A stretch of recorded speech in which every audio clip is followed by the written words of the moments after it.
Clearing the floor when you pick up and jump back is definitely one of the biggest hurdles people come to in the practice, and there seems to be like a defining moment where you've arrived if you're able to accomplish this.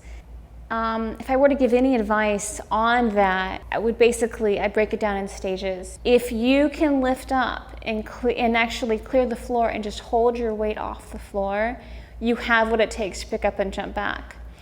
Because the only difference is the position you're in. I came across a yoga journal article years ago, and I couldn't even tell you who wrote it, but it was about picking up and jumping back. And basically the writer said, okay, lift off the ground, and then instead of dropping your feet on the ground, drop them to the tops of your wrists, which was fabulous, because at that point I was dropping them, but I wasn't dropping them on the floor, right? So I was like, okay, I'm off the floor.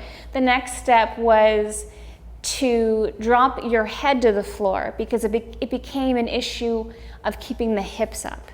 So as long as you could keep the hips up, you were still going in the right direction. The second you drop your feet, you've kind of lost the action that you need to carry through to the end.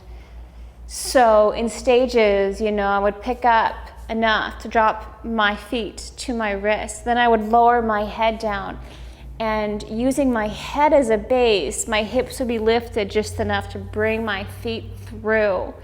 And I found that you actually engage different muscles doing it that way than to repetitively try and pick up and jump back and drop your toe on the ground.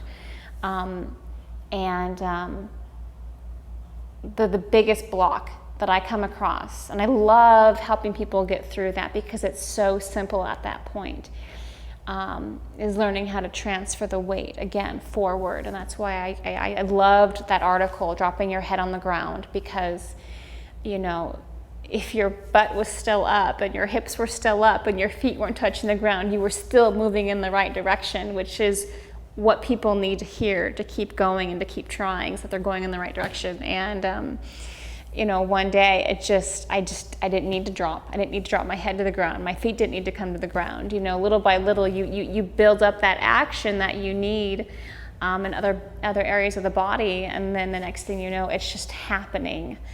So the thing I find that most people do that I call them out on is they try to pick up, and they're watching their feet to see if they can get through. But if you dropping your head this way, you kind of lose the lift.